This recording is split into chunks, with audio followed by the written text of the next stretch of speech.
Tonight on Code 3, a work crew on Oahu, Hawaii fights the odds to free a chopper pilot trapped underwater.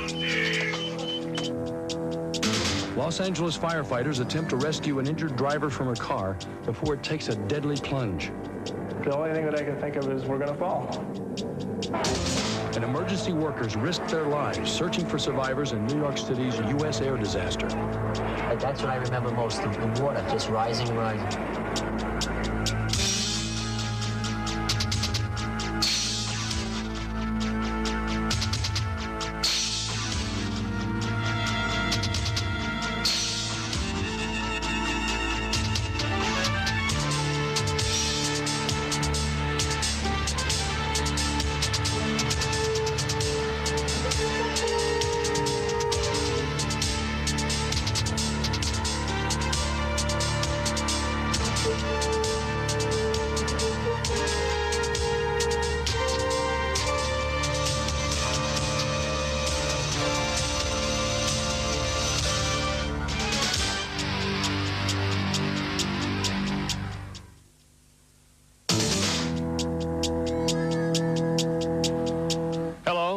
I'm Gil Gerard.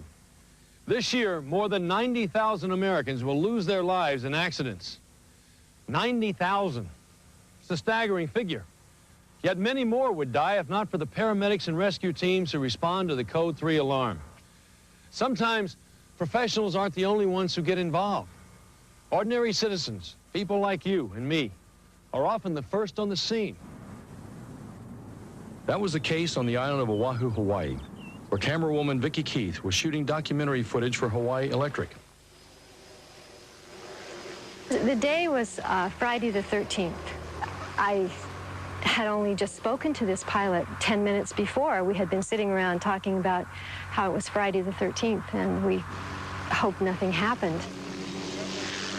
The pilot, Steve Cooks, flew choppers in Vietnam.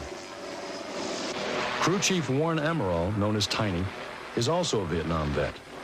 The funny part about it, we just were talking about Vietnam. We was talking about Vietnam prior to taking off. Because he was stationed in Vietnam the same time I was there, and I was at Port Command, he was a pilot. And we were laughing and joking about Nam, we came home. As he was coming back on his fourth flight, he had radioed to me at Tiny picking up some electrical problems.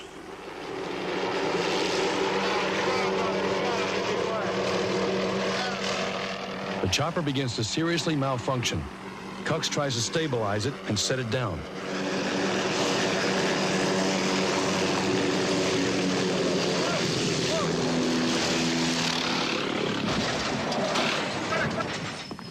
When the crash came, this was a flashback. Like I was back in Vietnam again. Your buddy is down, you gotta go and help him. So there's no such thing as slow reaction.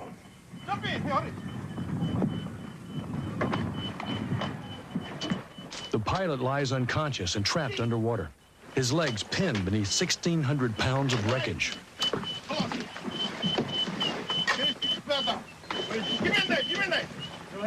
the ambulance. Get him up. Get on the radio. Go, Chris, fast.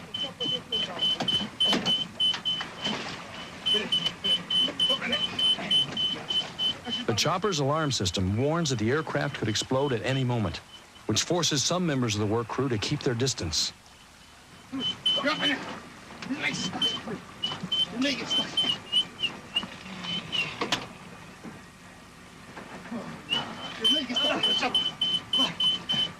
Get out! You get out! Yeah. Give it there. Give it there. Come on, Steve! Holy Spirit. Oh, Steve! Come in the water, bro! Come in the water! Yeah. Papa, get his leg out and lift the chopper. Okay? 1, 2, 3. Get his leg out. Okay? When I see my friend hurt, and there was no equipment, nothing down there that could have helped us to move the chopper. So I just asked myself, and thought, gee, I got to do something. You just can't stand there, fool, and see your friend die.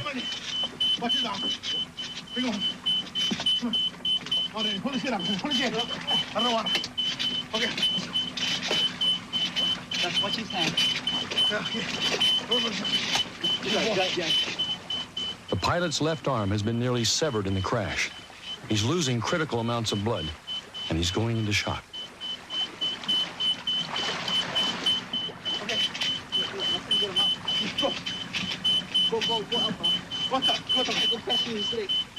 He was a man with me in Vietnam. That's the extra incentive for me to jump in there. Because we just was talking about, you went through all that hell, and we came home. So when the accident happened, that's what I went through my mind. Hey, come on, buddy. You never come home for die. As he lies broken and bleeding, Cox regains consciousness. Come on, brother. Cover him up good. Keep him warm. Cover him up good. Tiny and his crew covered the victim with clean rags to keep him warm.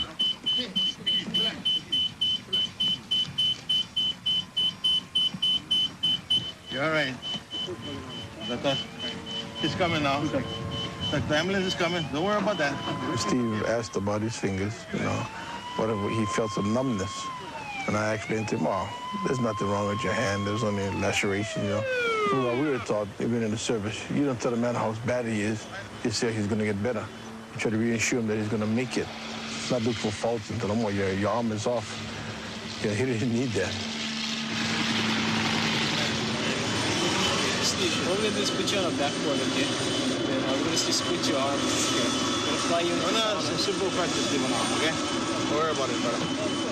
Take it yourself, man. Steve, you can breathe, okay?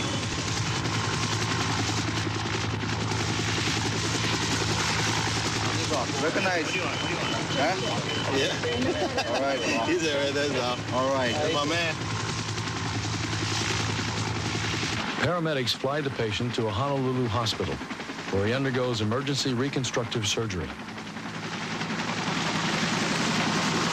I have no doubt in my mind that their actions saved my life, and that I would not be here if they had hesitated much longer, or they had not been willing to get it, to pick up the helicopter or do all of the other things that they did throughout that day. I wouldn't be here.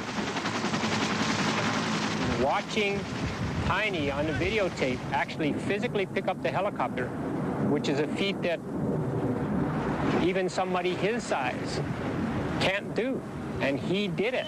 It's just incredible that he actually did that, but he did. Come in the water, bro. Come in the water. Everybody did their job. And that's why I told Steve, and Steve said, oh, thank you, Tiny, for helping me. I said, no, you thank everybody. Mostly the men upstairs. After several more operations, Steve Cox has almost regained full use of his arm. Because of his injuries, he's no longer able to pilot helicopters, but he now shares his considerable experience teaching others to fly. In a moment, we'll witness the terror of a woman trapped in the twisted wreckage of her car as it dangles above a deadly drop. Stay with us.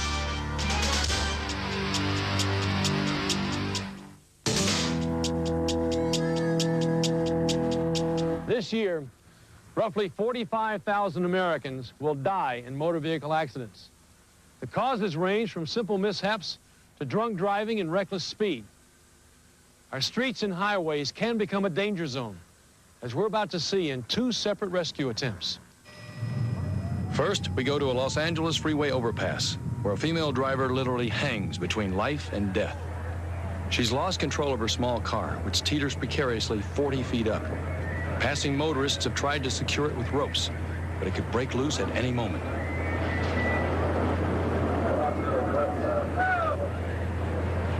As emergency personnel converge on the scene, the young woman remains trapped inside the compressed car. She's seriously injured, imprisoned beneath the steering wheel.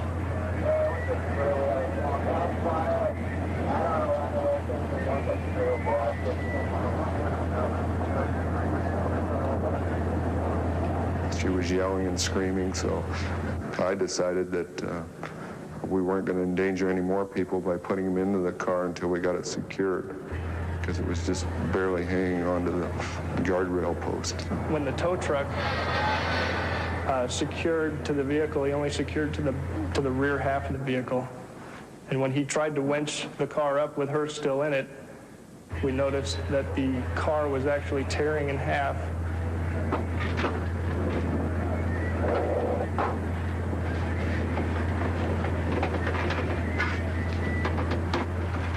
once we got the back of the car secured with the tow trucks, then we decided to put the ladder truck underneath. And it bothered me that when they did that, Captain McGrail and his firemen were both underneath that vehicle, putting that strap on to secure it. And until we got that out, it was kind of an anxious moment for all of us.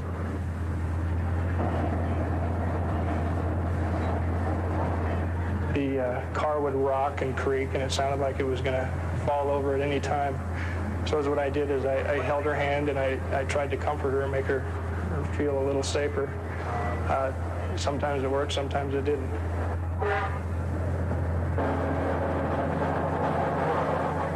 Firefighters bring out the powerful jaws of life and other tools to cut and pry their way into the vehicle. Then, at enormous risk to himself, a fireman climbs into the car and reaches the hysterical victim.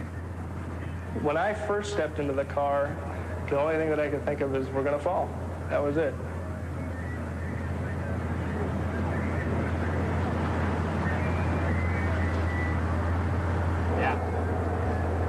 And I just remember looking down and standing on the dashboard. It's kind of a funny feeling when you're standing on the front of a dashboard because the car was vertical.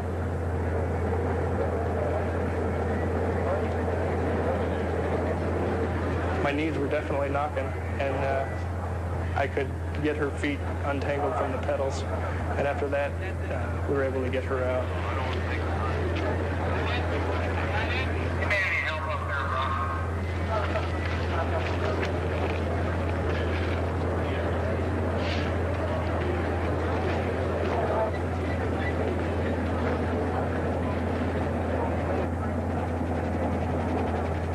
The victim's ordeal has lasted nearly 3 hours. Emergency personnel will continue working for several more, clearing away the wreckage. Highway patrol officers say the young woman was neither drunk nor speeding at the time of the accident. Apparently, she simply grew tired in the early morning hours and momentarily lost control of her car.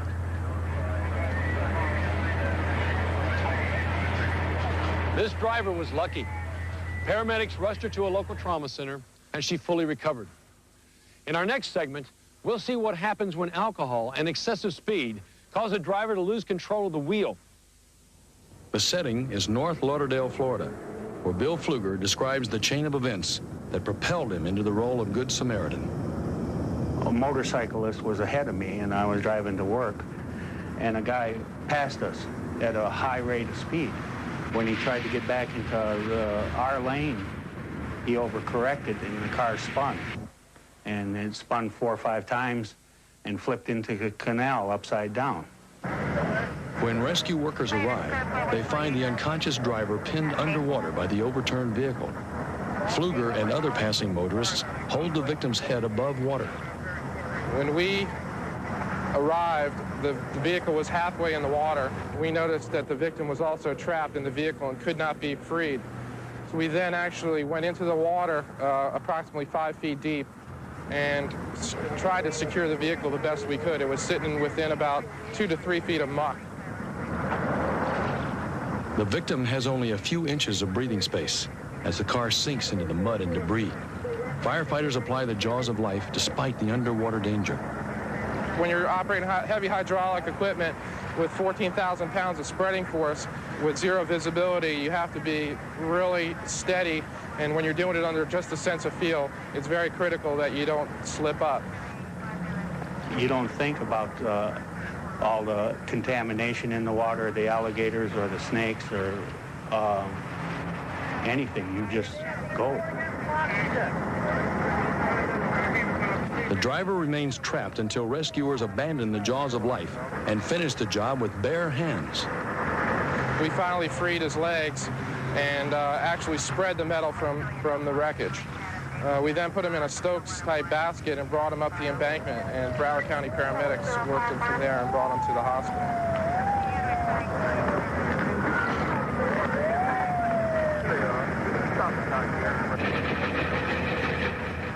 So serious is the contamination in the water ditch, the victim will eventually develop gangrene in his broken leg. But Bill Pfluger and 2 other brave citizens will have saved a life, and they'll receive public commendations for their heroic actions. Thanks to the kindness of strangers, This driver also escaped death, but not before he lost his leg because of the accident and the polluted waters of the canal. When we come back, we'll take you to New York's LaGuardia Airport and their dramatic stories behind the crash of U.S. Air Flight 405. Of all forms of travel, major commercial airlines are one of the safest. Last year, out of nearly 6 million flights, U.S. jetliners were involved in only 4 fatal accidents. But when something does go seriously wrong in the air, it can turn into a tragic and terrifying spectacle. That's what happened to U.S. Air Flight 405. It started on a bitter cold Sunday night in March at New York's bustling LaGuardia Airport. It was supposed to take off originally around 7:30, but kept getting delayed. It was 8 o'clock, and we were finally beginning to get on around 8:30. And again, saw the snow coming down. I thought, they're going to close this airport. There's no way they're going to let us take off. Well, as we got on, they de-iced one time, I remember that. And then just before we were ready to push back, the captain said he had requested one more time to have it de-iced again.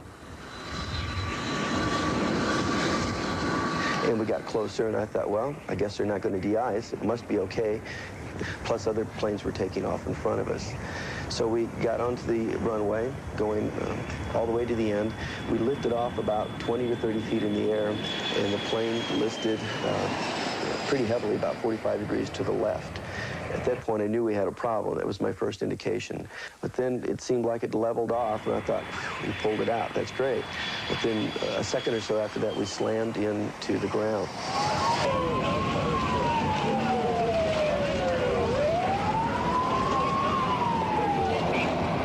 An army of emergency vehicles descends on Flushing Bay. Dozens of rescue workers scramble down the icy banks.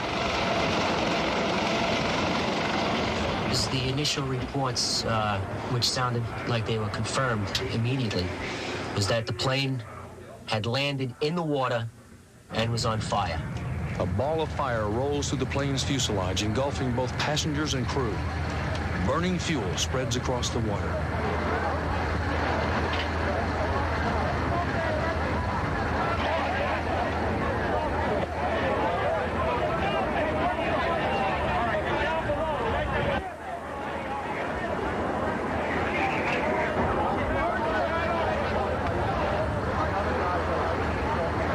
Everybody was scared, everybody was screaming. So I just covered my face, and the explosion happened like 2 seats before me or 3 seats before me. The second thing I know, I was in the air, and I was under the water. But my seat was upside down. My seat had been thrown out about 20 feet from the wreckage.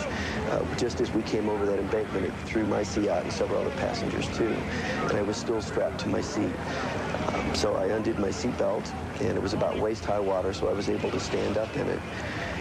And I remember looking back at the airplane, again about 20 feet away, and there's flames all over, and people are screaming, and people are yelling for help, and there was nothing I could do. They were in the airplane, and it was on fire, and there was no way for me to get in. I tried to find a way to get in, but there was no way to get in.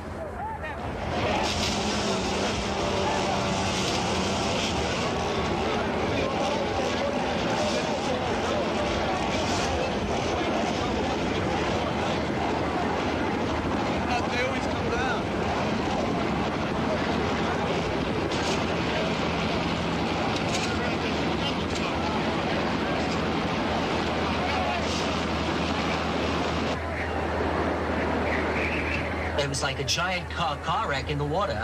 Steel was mangled, a lot of debris, people still trapped in the aircraft, and a rising tide.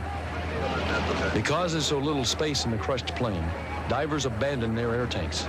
They search underwater, holding their breath, feeling blindly in the darkness for survivors. That's what I remember most, the water just rising and rising.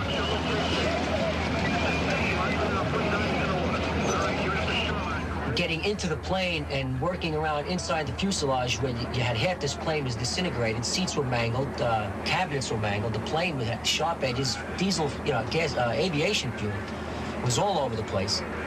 It was not an easy operation. We had to use Hearst tools, hand tools, anything we can, and it all had to be worked off of boats.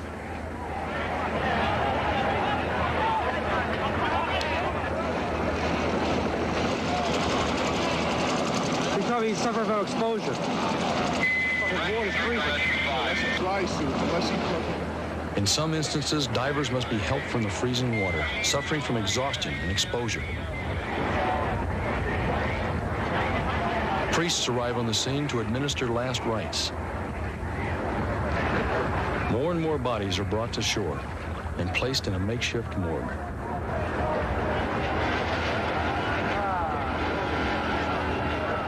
Despite a broken shoulder and other injuries, crash survivor Morsi saves 2 lives. If I don't have any problem, I go inside the water, look for people to survive, man. You know? It's very bad story, you know? It's very sad too, you know?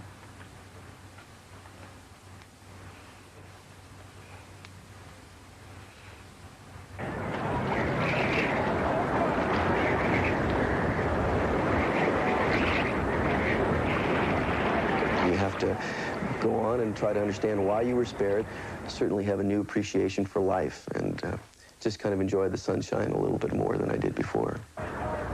I have never been to an airplane crash in my career. I hope I don't go to another one. It was a disaster. I feel for the victims, and I feel for the survivors who will be remembering this for a long time.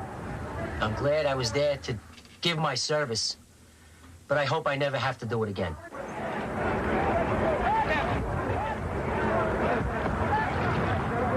Due to the courageous efforts of rescue personnel, 24 of the 51 people aboard Flight 405 survived the disaster.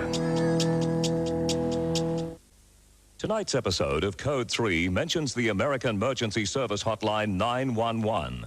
In Australia, in case of an emergency, please call 000.